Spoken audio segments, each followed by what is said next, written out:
नमस्कार विद्यार्थी मित्रांनो, स्वागत आहे तुमचं चालू घडामोडीवाला या युट्यूब चॅनलमध्ये. मित्रांनो, पोलीस भरती, सर्व सेवा, एमपीएससी तसेच इतर सर्व स्पर्धा परीक्षांसाठी उपयुक्त असणाऱ्या चालू घडामोडी तुम्हाला मिळणार आहे पीडीएफ स्वरूपात अगदी मोफत आपल्या टेलिग्राम चॅनलवर, ज्याची लिंक डिस्क्रिप्शन मध्ये दिलेली आहे.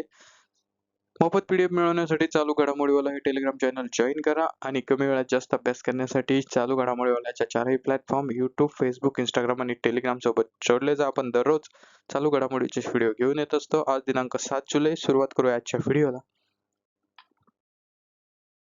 आजचा आपला पहिला प्रश्न आहे, भारताचा राष्ट्रीय वृक्ष असलेल्या वडाचे शास्त्रीय नाव काय आहे? तर याचं नाव आहे फायकस बेंगालेनिन्स. महत्वाची माहिती बघा, बिहारमधील मुंगेर येथील वटवृक्ष जगातील सर्वात जुना वटवृक्ष आहे. 3 जुलै 2026 रोजी याचं वय 700 वर्ष आहे. विज्ञान व तंत्रज्ञान मंत्रालयाने ही घोषणा केलेली आहे. संशोधन केलेलं आहे बिरबल साहनी पुराविज्ञान संस्था BSIP लखनौ. नेतृत्व आहे डॉक्टर तिरना बोस यांचं. तर क्वाटर्नरी रिसर्च कॅम्ब्रिज असा निबंध प्रकाशित झालेला आहे. जगातील पहिले अचूक वैज्ञानिक पद्धतीने म्हणजेच रेडिओ कार्बन डेटिंगने वय काढलेले वडाचे झाड आहे, हे याचं वैशिष्ट्य आहे.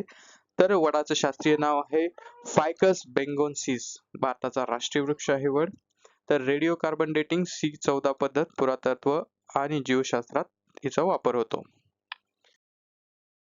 दुसरा प्रश्न, मागील 3 वर्षात वाघांची संख्या चौपट झाल्यामुळे चर्चेत आलेल्या नामेरी व्याघ्र प्रकल्प कोणत्या राज्यात आहे? तर हा आहे आसाम या राज्यात. ऑप्शन ए असं या प्रश्नाचं उत्तर आहे. तिसरा प्रश्न, भारताचे व्याघ्र पुरुष टायगर मॅन ऑफ इंडिया म्हणून खालीलपैकी कोणाला ओळखले जाते? आणि या प्रश्नाचं उत्तर आहे ऑप्शन बी कैलाश शांखला. खूप वेळा हा प्रश्न विचारला जातो. चौथा प्रश्न, क्षेत्रफळाच्या दृष्टीने भारतातील सर्वात लहान व्याघ्र प्रकल्प कोणता आहे? तर हा आहे बोर राष्ट्रीय उद्यान किंवा बोर राष्ट्रीय व्याघ्र प्रकल्प. महाराष्ट्रामध्ये हा प्रकल्प आहे. तर नामेरी व्याघ्र प्रकल्प चर्चेतला मुद्दा आहे. आसाम राज्यामध्ये हा आहे. चर्चेचं कारण आहे 3 वर्षात वाघांची संख्या चौपट झालेली आहे. 2022 मध्ये फक्त 3 वाघ होते. 2025च्या अखेरीस 12 वाघ या ठिकाणी यांची गणना केली गेली. तर ठिकाण आहे सोनीपतपूर जिल्हा आणि राज्य आहे आसाम. आसाममध्ये एकूण 4 व्याघ्र प्रकल्प आहेत. प्रोजेक्ट टायगर 1 एप्रिल 1973 रोजी पंतप्रधान इंदिरा गांधी यांनी सुरू केलेलं होतं आणि कैलाश शांखला, ज्यांना भारताचे व्याघ्र पुरुष म्हणतात, त्यांच्या नेतृत्वाखाली कार्यगटाच्या शिफारशीवरून प्रोजेक्ट टायगर सुरू करण्यात आलेले आहे. व्याघ्र प्रकल्प पहिला जिम कार्बन उत्तराखंड. सध्या भारतात 58 व्याघ्र प्रकल्प आहे 18 राज्यामध्ये. 58वा नवीनतम व्याघ्र प्रकल्प आहे माधव व्याघ्र प्रकल्प मध्य प्रदेश. सर्वात मोठा व्याघ्र प्रकल्प आहे नागार्जुन सागर श्रीशैलम या ठिकाणी. तर सर्वात लहान व्याघ्र प्रकल्प आहे बोर महाराष्ट्र. पाचवा प्रश्न, महाराष्ट्राचे माजी मुख्यमंत्री स्वर्गीय सुधाकरराव नाईक यांचा जन्मदिन 21 ऑगस्ट हा राज्य सरकार कोणता दिन म्हणून साजरा करणार आहे? तर हा जलसंधारण दिन म्हणून साजरा करणार आहे. ऑप्शन बी असं या प्रश्नाचं उत्तर आहे.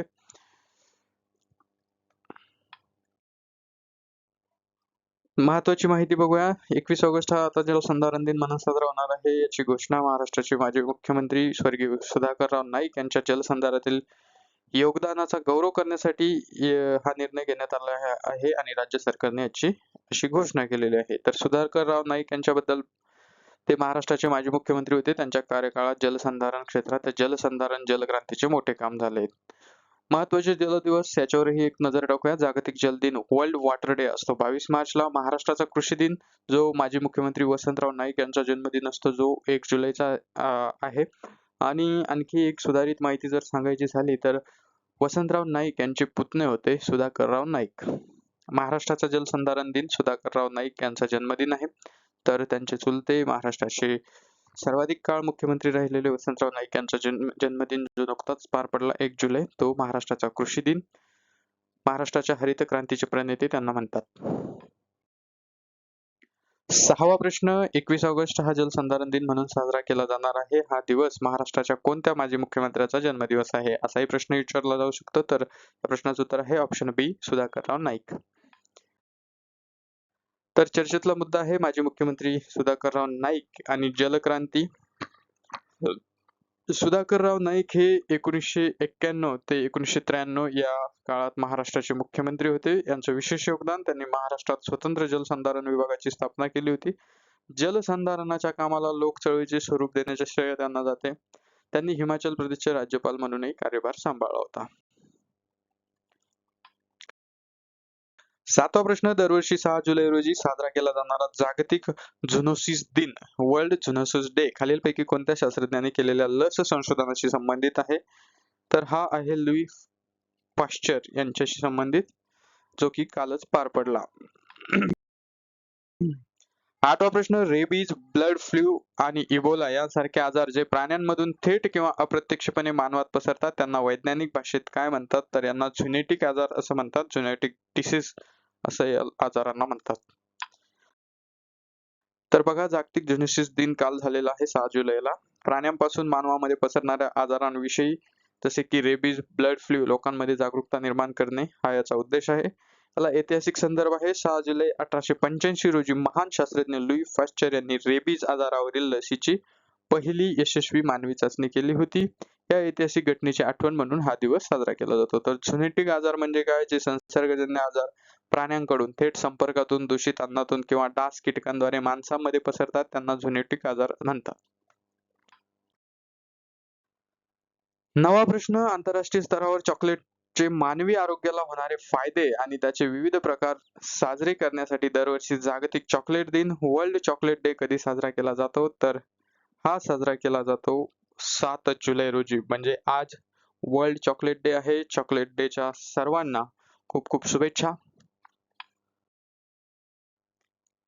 7 जुलै रोजी साजरा होणाऱ्या चॉकलेट दिनाच्या पार्श्वभूमीवर चॉकलेटचा मुख्य घटक असलेला कोको चे सर्वाधिक उत्पादन करणारा जगात पहिल्या क्रमांकाचा देश कोणता आहे? तर हा देश आहे आयव्हरी कोस्ट, ऑप्शन बी.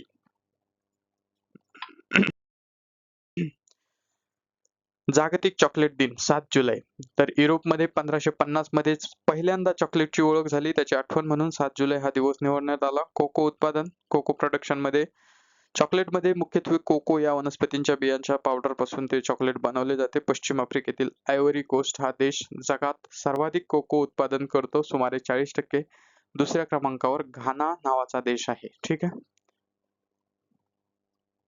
तर आरोग्यविषयक वैशिष्ट्य, डार्क चॉकलेटमध्ये अँटीऑक्सिडंट मुबलक प्रमाणात असतात, जे हृदयाचे आरोग्य सुधारण्यास मदत करतात. 11वा प्रश्न, दरवर्षी 5 जुलै रोजी खालीलपैकी कोणत्या 2 देशांचा स्वातंत्र्य दिन साजरा केला जातो? आणि या प्रश्नाचं उत्तर आहे अल्जेरिया आणि व्हेनेझुएला, ऑप्शन बी. 12वा प्रश्न, 5 जुलै 1962 रोजी अल्जेरिया या उत्तर आफ्रिकेतील देशाला प्रदीर्घ संघर्षानंतर खालीलपैकी कोणत्या देशाकडून स्वातंत्र्य मिळाले? तर यांना फ्रान्सकडून स्वातंत्र्य मिळाले, ऑप्शन बी असं या प्रश्नाचं उत्तर आहे. तर अल्जेरिया आणि व्हेनेझुएलाचा स्वातंत्र्य दिन 5 जुलै 2 देशाचा ऐतिहासिक स्वातंत्र्य दिन आहे. 5 जुलै 1962 रोजी फ्रान्स या देशाकडून स्वातंत्र्य मिळाले अल्जेरियाला. अल्जेरिया हा आफ्रिका खंडातील क्षेत्रफळाने सर्वात मोठा देश आहे. असाही प्रश्न येऊ शकतो, आफ्रिका खंडातील क्षेत्रफळाने सर्वात मोठा देश कोणता? तर अल्जेरिया.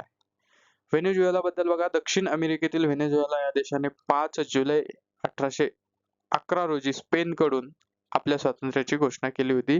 हा देश खनिज तेलाच्या प्रचंड साठ्यांसाठी ओळखला जातो. 13वा प्रश्न, जगातील सर्वात जुनी लोकशाही असलेल्या अमेरिकेचा म्हणजेच युनायटेड स्टेट्स ऑफ अमेरिकेचा स्वातंत्र्य दिन दरवर्षी कोणत्या दिवशी साजरा केला जातो? आणि या प्रश्नाचं उत्तर आहे ऑप्शन बी 4 जुलै.